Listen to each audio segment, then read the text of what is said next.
Karena kan sekarang banyak nih Ya. dijumpai sejumlah masalah. Ya. Misalnya kemarin tuh Pak yang keracunan, ratusan orang. Itu tuh kalau menurut Bapak berarti yang salah itu bahan makanannya atau kebersihan di STPG-nya atau apa sih Kak? Ada beberapa hal yang menyebabkan. Satu, secara umum sih banyak yang melanggar SOP. Contoh ya, SOP kebersihan berarti. SOP masak juga. SOP masak. Harusnya seperti apa masak misalnya? itu mulai jam 2, pokoknya tidak lebih dari 6 jam, ternyata ada yang masak di malam hari. Itu biasanya kalau SOP sudah dilanggar, indikatornya apa? Itu kejadian. Kemudian ketika membeli bahan baku, mereka mungkin ada yang, ini murah gitu. Ya kan? Artinya dia tidak mengedepankan kualitas. Itu kejadian. Ya. Nah kemudian ada juga karena faktor air, ya faktor air. Karena kualitas air di antar daerah ini kan tidak sama. Jadi akhirnya sekarang kita wajibkan SPG ini memasak dengan air bersertifikat. Apakah air dalam kemasan atau air isi ulang yang dengan peralatan yang sudah disertifikasi.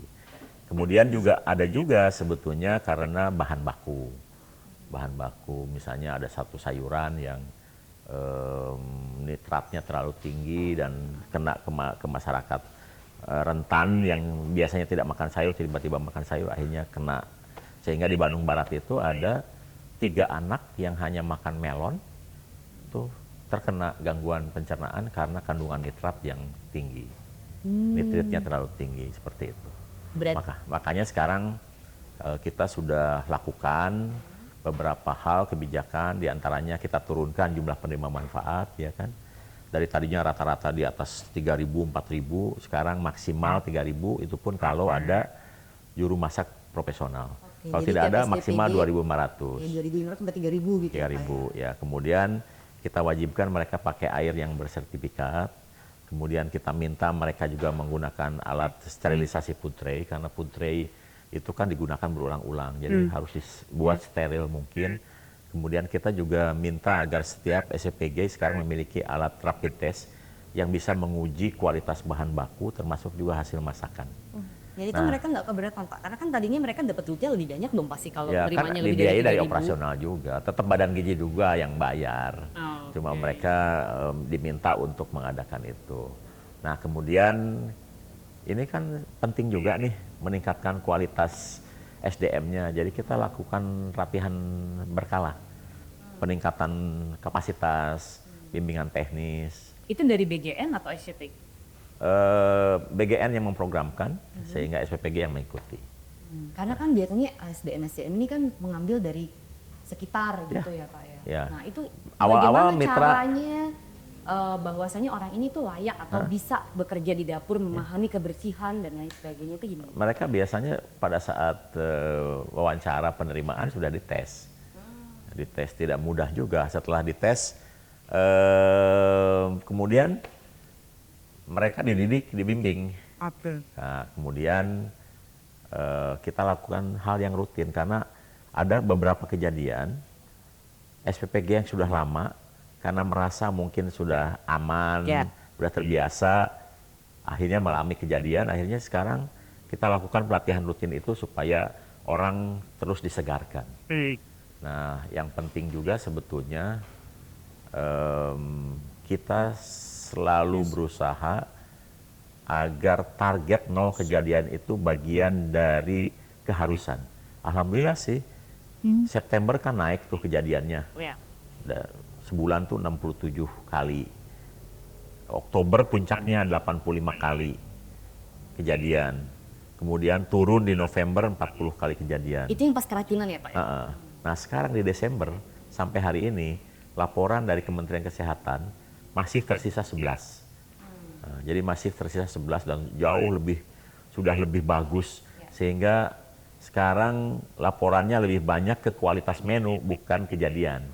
Nah, kita ingin nanti di 2026 tidak ada lagi kasus kejadian karena semua pihak memenuhi SOP-nya. Kemudian semua pihak memiliki alat-alat yang kita inginkan, semua pihak meningkatkan kualitasnya, memilih bahan baku yang baik juga. Dan kita targetkan 0 kejadian karena kita tidak hanya ingin membuat anak menjadi sehat, kuat, cerdas, dan ceria, tapi juga aman mengkonsumsi makanan tersebut. Ada sanksi ya Ki Pak untuk STPG yang kemarin sudah jelas-jelas misalnya Ya. melanggar soal air, soal kebersihan. Tentu, karena Sanksinya begitu ada apa, kejadian, Pak? mereka kita stop, tidak boleh melayani, kita investigasi, kita evaluasi, kita analisis, dan mereka harus memperbaiki kelemahan-kelemahan mereka. Dan alhamdulillahnya, bagi mereka yang kemarin mengalami kejadian, sekarang jauh lebih baik. Dan belum pernah ada yang sudah mengalami kejadian mengulangi kesalahannya. Bahkan sebetulnya seperti di Bosowa Bina Insani, itu sekarang kualitasnya jauh lebih baik sebelum kejadian. Yang di Bandung Barat bahkan sudah lulus SLHS-nya. Jadi selama dia di stop, tidak boleh melayani, dia perbaiki, termasuk sertifikasi, laik higiene dan sanitasinya. Dan sekarang mereka sudah operasi lagi, sudah lebih meyakinkan, bahkan sudah mampu meyakinkan kepada penerima manfaat hilang dari traumanya. Itu bagian penting juga. Belajar dari trauma. kesalahan Ya. gitu ya. Yang penting jangan diulangin. Alhamdulillah sejauh ini dari sekian banyak kejadian tidak pernah ada satu SPPG mengulangi kesalahannya. Nah, sekarang soal NBG saat liburan sekolah dan Ramadan. Emang Kak? Ya gini, program ini adalah intervensi pemenuhan gizi. Dan prioritas kita adalah 1000 hari pertama kehidupan. Ibu hamil, ibu menyusui, anak balita. Golden time-nya pendek, hanya 1000 hari. Jadi kita harus kejar intervensi itu. Jadi kita tetap melaksanakan program ini kecuali hari-hari libur nasional. Jadi ibu hamil, ibu menyusui, anak balita kan tidak terpengaruh oleh libur sekolah. Sehingga tetap jalan bagi mereka. Baik, kalau yang anak-anak sekolah Bagi anak sekolah, ini sifatnya menjadi opsional. Karena pengiriman anak sekolah rata-rata ke sekolah. Ya. Sementara ibu hamil, ibu menyusui, anak balita itu ke posyandu dan rumah masing-masing. Jadi sudah tahu. Nah, kita sudah minta kepada SPPG membuat inovasi bagi mereka yang bersedia datang ke sekolah, makanan itu diambil di sekolah. Ya kan? Nah, ada juga sekarang kita minta agar mendeteksi anak-anak itu berasal dari daerah mana dan bisa menentukan titik-titik terdekat dari rumah. Mirip seperti posyandu di sekitar rumah. Nah, jadi bagi mereka yang beralamat sama bisa kita kirim ke satu alamat pada saat libur itu. Dan karena ini kan program akan terus jalan nih, ya kan? Nanti akan ada libur sekolah 2026 ya kan, libur Idul Fitri dan sebagainya, sehingga dari sekarang mereka sudah harus bisa menentukan titik-titik di mana makanan itu bisa diambil. Jadi repot dong Pak? Tidak repot, karena itu hanya masalah inovasi pengiriman saja. Jadi ada tambahan biaya nggak? Nggak ada. Oh ya? Nggak ada. Biasanya kan misalnya dikirim nih 200 ke sekolah A, B, C, tapi sekarang jadi harus nyebar nih, ngirimnya di sini, masa nggak ada tambahan? Iya kan, menentukan titik saja, ya kan. Apalagi kalau satu daerah, satu sekolah, asal rumahnya dekat-dekat sekolah situ. Jadi kita tinggal menentukan titiknya saja kan. Tadinya dikirim ke sekolah, menjadi dikirim ke satu titik di mana anak-anak itu bisa berkumpul tidak jauh dari rumahnya. Oke, tapi apa perlu Pak? Misalnya kan kayak lagi liburan gini, tanggung jawab rumah gitu. Misalnya kalau mereka lagi liburan, itu gimana? Gini, Mbak Maria harus tahu, saya kan tadi sudah jelaskan, 60% anak-anak dari golongan yang saya sebutkan tadi tidak punya akses terhadap menu makan gizi seimbang. Iya kan? Kalau mereka terlalu lama tidak diintervensi dengan gizi yang cukup, kasihan gitu.